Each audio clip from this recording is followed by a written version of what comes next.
Bienvenue dans cette conférence, les 4 piliers pour avoir une technique irréprochable au football. Bienvenue chez Footballeur Attitude, un programme d'entraînement et conseils pour footballeurs ambitieux et optimisateurs de temps. Optimisateur de temps parce que notre but consiste à pousser les footballeurs à l'échec le plus rapidement possible s'ils devaient échouer ou à les conduire à la réussite le plus rapidement possible aussi. Dans les deux cas, on vous aurait fait gagner des années et du temps précieux dans votre vie. Donc, aujourd'hui, on va parler de la technique. On entend tout et son contraire quand on parle de la technique. C'est souvent flou. À chaque fois qu'on parle de la technique, on a l'impression qu'on a affaire à une licorne qui chie des arcs-en-ciel. On a des discussions de bistrot avec des mecs qui disent ouais, mais tu sais la technique, c'est un mec qui est à l'aise avec le ballon, qui est super à l'aise, voilà, qui respire le football, quoi. Ouais, il parle comme ça, en fait. Mais on n'a pas vraiment des définitions. Et pourtant, et pourtant, parce qu'il y a des gens habilités pour qui ont posé des définitions de la technique. Durant les années 2000, des chercheurs de l'INSEP ont généralement, globalement dans le sport, pas seulement dans le football, posé les 4 conditions de la technique. Et il y a des gens aussi comme Corver, surnommé l'Einstein du football, c'est un Hollandais qui a posé également les bases de la technique au football. Donc on va y venir. On va y venir et c'est très important. Parce que si vous voulez réussir dans votre carrière en football, alors cette vidéo est faite pour vous. Parce que il y a fort à parier que si vous n'êtes pas au point techniquement, ça va bloquer au bout d'un moment au niveau de votre carrière. Dites-vous juste une chose très simple, c'est que tout footballeur professionnel est super technique. Même si on les voit à la télé, même les mecs que vous voyez à la télé, que vous croyez les joueurs de Ligue 1 les plus catastrophiques qui soient, dites-vous que eux, dans un City Stade, ils vous font la misère techniquement. Tout, voilà, tout footballeur est super technique. Et je vous parle de ça dans le football parce que le football est l'un des sports où la technique est le plus importante. Pourquoi? Parce que c'est un sport, ça c'est la petite minute scientifique, c'est un sport qu'on appelle à habilité ouverte. Dans le sport, il y a 3 types de sports, globalement en 3 catégories. Il y a les sports de type à habilité de type fermé, c'est-à-dire que ça se traduit par le fait qu'il n'y ait pas beaucoup d'imprévus dans le sport qu'on va faire. Il n'y a pas beaucoup d'imprévus et en termes de gestuelle, on va répéter à peu près la même gestuelle. Donc ça va être à dominante physique. En termes de technique, il y aura de la technique, mais ça sera toujours la même gestuelle et pas beaucoup d'imprévus. Donc un nombre d'habilités, un nombre de techniques très réduit. Par exemple, la natation. La natation, c'est toujours, tu vas nager le crawl, ça sera toujours le même mouvement d'épaule. Un 100 mètres, en athlétisme, un 100 mètres sur une ligne droite, voilà, il n'y a pas un pigeon qui va venir te chier dessus, il va falloir l'esquiver, etc. On va grosso modo avoir la même gestuelle durant 100 mètres et pas beaucoup d'imprévus. Au contraire, il y aura des sports à habilité ouverte. Ils se définissent par le fait où il y aura beaucoup d'imprévus. Il va falloir faire beaucoup preuve de créativité. On a une palette très élargie d'habilités et il va falloir utiliser cette palette en fonction des imprévus qui va se faire vers nous. Par exemple, le football. On ne sait pas si on va quel appel votre coéquipier va vous faire. On ne sait pas si un joueur va venir vous tacler d'un coup vers la gauche, etc. Donc c'est un sport à habilité super ouverte. Du coup, la technique va être très prédominante. Et ensuite, on a les sports à habilité, ce qu'on appelle semi-ouverte. C'est-à-dire qu'il n'y a pas beaucoup d'imprévus, mais les spécificités du sport font que des fois, il y a des imprévus. Par exemple, la Formule 1. Le fait que le circuit c'est toujours le même fait qu'on va répéter grosso modo à peu près tout le temps les mêmes gestuels, il n'y aura pas beaucoup d'imprévus, mais il y aura quand même quelques imprévus, d'où le nom semi-ouverte. Par exemple, un dépassement, un retour au stand de temps en temps, un freinage plus rapide que dans d'autres tours, etc. Donc voilà, vous êtes à la bonne adresse si vous considérez que la technique est indispensable pour devenir footballeur professionnel ou un footballeur de haut niveau. Donc on va poser tout ça ensemble. Il faut savoir que la technique repose sur 4 piliers.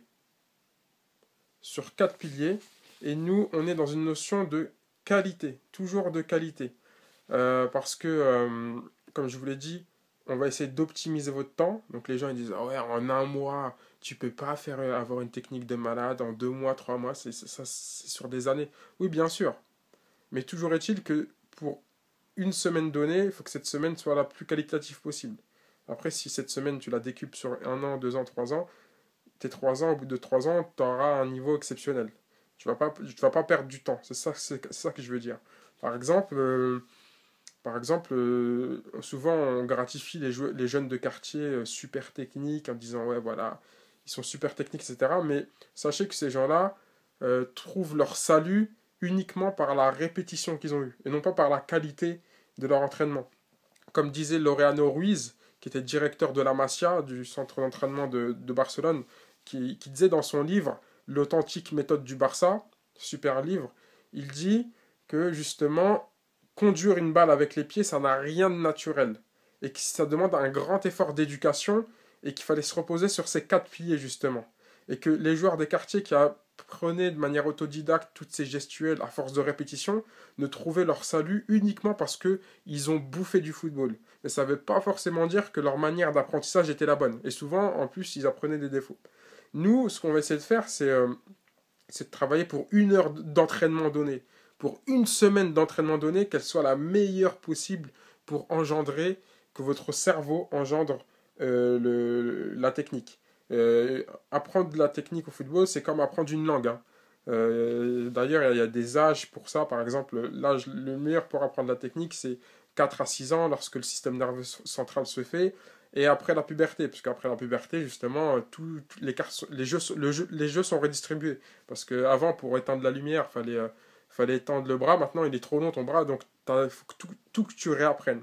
Mais c'est pas parce qu'il y a des âges préférables pour apprendre la technique que si vous sortez de cet âge-là, il faut rien faire.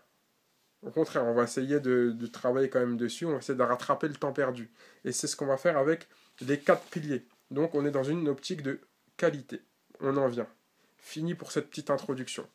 Le premier pilier de la technique, c'est le rythme. Donc moi, ce que je fais, c'est que ce que je vous conseille quand vous allez vous entraîner, c'est de faire 4 ateliers à chaque fois concernant ces 4 piliers. Lorsque vous allez travailler un geste technique ou vous allez travailler quelque chose d'autre. Donc toujours ces 4 ateliers, avec chaque atelier à dominance de chaque pilier. Le premier pilier, c'est le rythme. Les scientifiques disent que le premier critère de la technique est le rythme. C'est la capacité à maîtriser un geste avec un tempo donné. Ça, c'est la définition scientifique. L'explication, c'est quoi? C'est pour prouver que tu maîtrises un geste technique, il faut prouver que tu maîtrises le rythme de A à Z. C'est-à-dire que tu peux le faire très bien en top et top, top top, top top, bref, tous les tempos donnés, tu puisses les faire. Par exemple, je te cite un exemple tout bête, l'orato, on va dire qu'il se passe en 2 mouvements. Par exemple, l'un des exercices que tu pourrais faire, c'est changer de rythme à chaque fois et prouver que tu es capable de changer de rythme sur ces 2 gestuels du râteau. Par exemple, tu ramènes le ballon et tu repars, ça fait top top. Après, tu changes top et top, top top, top top, etc. Chaque rythme, tu changes de rythme à chaque fois et tu élabores tous les rythmes possibles pour ce même geste donné. Donc voilà, c'est pas plus simple que ça. Le rythme, c'est de la musique, hein. C'est de la samba, c'est du merengue, c'est tout ce que tu veux. Mais en tout cas, il faut que tu maîtrises le rythme d'un geste technique de A à Z. Il n'y ait plus de secret pour toi. Le deuxième pilier, c'est l'orientation. Donc la définition technique après l'explication. L'orientation est le processus d'analyse continuelle pour adapter son comportement dans un espace défini. Et oui, vous n'êtes pas tout seul sur un terrain de football et il faut s'adapter en fonction de l'espace. Il suffit qu'il y ait un joueur qui vienne par la droite, il va falloir d'un coup que tu changes d'orientation, que tu repartes à gauche, que tu repartes à droite, etc. Donc voilà, maîtriser un geste technique, c'est pas seulement maîtriser le rythme du geste, c'est aussi maîtriser l'orientation. Donc par exemple, un exemple d'exercice, l'atelier numéro 1, on travaille le rythme, l'atelier numéro 2, au lieu de travailler le rythme, on va travailler l'orientation. Un coup tu pars à gauche, un coup tu pars à droite, tu repars à droite, tu repars à gauche, tu repars à gauche, tu repars à droite. Il faut que tu puisses avoir une aisance dans le changement d'orientation à tel point que ça devient naturel pour toi à la fin. Donc si tu ne maîtrises pas l'orientation dans un geste technique, tu ne maîtriseras jamais complètement ce geste technique. Le troisième pilier, à ne pas confondre avec l'orientation, c'est l'équilibre. L'équilibre, c'est le fait de tenir une position du corps en résistant à une force extérieure. Donc là, ça n'a rien à voir avec l'orientation. C'est juste de la compensation à une force extérieure. Par exemple, c'est souvent très naturel. Hein. Quelqu'un va te donner un coup d'épaule, toi, ce que tu vas faire naturellement, c'est compenser avec la force qu'il faut pour annuler la force et garder l'équilibre. Je ne sais pas quel âge vous avez, 23, 24, 25, 26 ans, 19 ans, mais sachez que si vous avez une vingtaine d'années, ça fait 20 ans que vous êtes sur Terre et ça fait de vous des experts en gravité. Depuis que vous êtes né, vous élaborez la gravité, vous la testez la gravité. Quand vous étiez petit, que vous appreniez à marcher, vous tombez par terre. Quand vous soulevez quelque chose, vous savez que la chose est lourde, donc vous allez compenser en mettant une force extérieure pour la soulever, une force opposée pour la soulever. Quand quelqu'un vous pousse, vous allez vous... Bref, tous les jours, quand il suffit même, vous allez, je sais pas, vous levez le bras, vous testez la gravité. Donc vous êtes des experts en gravité dans la vie de tous les jours. Moi, ce que je veux, c'est que maintenant, vous deveniez des experts en gravité dans le terrain de football. Vous avez des bases en gravité, mais il faut que ça devienne spécifique football. Donc, du coup, un exercice tout simple qui pourrait être, c'est vous essayez de faire le râteau, par exemple, l'atelier numéro 3, vous essayez de faire le râteau avec une force extérieure. Là, premièrement, on travaillait le tempo, deuxièmement, on travaillait l'orientation, maintenant, on va travailler la compensation, savoir faire un geste avec une force extérieure, parce que c'est bien facile de faire le geste sans adversaire, mais une fois que vous êtes sur le terrain, que quelqu'un vous bouge, c'est différent. Donc il faut savoir maîtriser le geste en compensant une force extérieure. Par exemple, dans l'entraînement, quelqu'un vous met un coup d'épaule, et vous essayez de compenser le coup d'épaule avec la force qu'il faut pour annuler cette force, et maîtriser votre équilibre, rester équilibré en continuant à faire le geste technique et annulant la force extérieure en même temps. La quatrième chose, c'est la réaction. La réaction. À ne pas confondre avec le rythme qu'on avait cité premièrement. La réaction, c'est le fait de réagir le plus vite possible à un moment défini. C'est-à-dire que, par exemple, quelqu'un vient vous surprendre, vient gicler dans vos pieds pour vous prendre le ballon. Et ben la réaction va faire que vous avez une telle expérience en réaction que vous allez élaborer le râteau, par exemple, toujours pour le même exercice, le râteau le plus rapidement possible. Donc un exercice tout simple, ça va être par exemple le quatrième atelier, c'est-à-dire au top, tu fais le râteau. Top. Si je te dis banane, si je te dis stop, si je te dis n'importe quoi, tu ne fais pas le râteau. Uniquement au top, tu fais le râteau. Et il peut être plus ou moins imprévu le top. C'est en ça qu'on va tester la réactivité dans la gestion technique. Donc, pour maîtriser complètement un geste technique, il va falloir maîtriser le rythme, 1 et 2, 1, 2, 1, 2, etc. Il va falloir maîtriser l'orientation, gauche-droite, gauche-droite, gauche-droite. Il va falloir maîtriser l'équilibre. Je le fais quand même en opposant les forces extérieures, tout en restant équilibré. Et la réaction, je le fais au bon moment.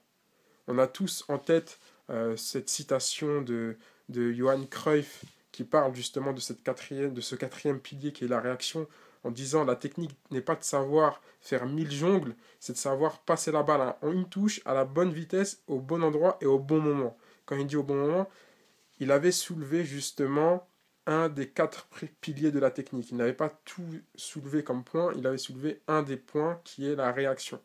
Et il avait raison. Du coup, pour chaque geste technique, il va falloir que vous maîtrisez tout ça. Là, vous allez me dire naturellement, ouais, t'es bien gentil de me dire ça, mais moi, comment je vais le retranscrire sur le terrain? Parce que c'est bien beau de savoir tout ça, mais j'ai pas le temps de réfléchir à faut que je maîtrise ça, ça et ça et ça sur un terrain de football. Et bah, vous avez raison, c'est justement pour ça que j'ai mis en place des exercices pratiques et concrets pour que ça devienne naturel pour vous, que ça devienne intuitif. Le côté intuitif est indispensable parce que, comme je vous le répète, le truc, c'est pas de savoir sur un terrain de football que tu dois être réactif, équilibré, savoir gérer l'orientation et savoir opposer les forces extérieures. Ça va pas t'aider sur un terrain de football. Ça va t'aider dans ton entraînement. Et lorsque tu vas t'entraîner de manière qualitative, c'est là où ton cerveau, comme pour apprendre une langue, va engendrer naturellement une certaine aisance et une certaine, un certain automatisme. Nous, ce qu'on va chercher, du coup, c'est l'automatisme. Je vous explique juste comment on va y arriver. Donc, du coup, pour ceux qui sont intéressés pour justement engendrer cet automatisme de manière qualitative, bien entendu, le sport et le football, c'est quelque chose de naturel. Vous pouvez tester la technique tout seul de votre côté euh, en faisant des fives, en faisant du foot en salle, en faisant des foot avec vos copains, etc. Vous allez progresser techniquement. Moi, la seule chose que je vous dis, c'est en progressant de manière scientifique, vous allez progresser plus rapidement que les autres. Je ne vous dis pas que vous n'allez pas progresser si vous faites autre chose, je vous dis que vous allez progresser moins rapidement. Et du coup, vu que j'ai envie d'optimiser votre temps, j'ai mis en place 6 vidéos où je vous explique vraiment étape par étape les exercices et comment vous devez vous entraîner. C'est sur mon site internet dédié à ces 6 vidéos et à ces 6 piliers de la technique. Enfin, ça, c'était les 4 piliers de la technique. Et moi, ce que je vais vous faire profiter, c'est les 6 paliers graduels, inspirés de la méthode Corvair en intégrant des notions de technique, pour que le plus rapidement possible, vous preniez en technique. Du coup, je mets ça en commentaire, je mets ça même en légende de cette vidéo. Je vous laisse cliquer dessus. Et quand vous allez atterrir sur mon site, vous allez gratuitement découvrir mes 6 paliers où je vous explique intuitivement ce qu'il faut que vous fassiez pour que vous ayez tous ces automatismes intégrés en vous. Je vous dis à très vite et je vous laisse regarder mes 6 vidéos qui vont sûrement vous faire progresser.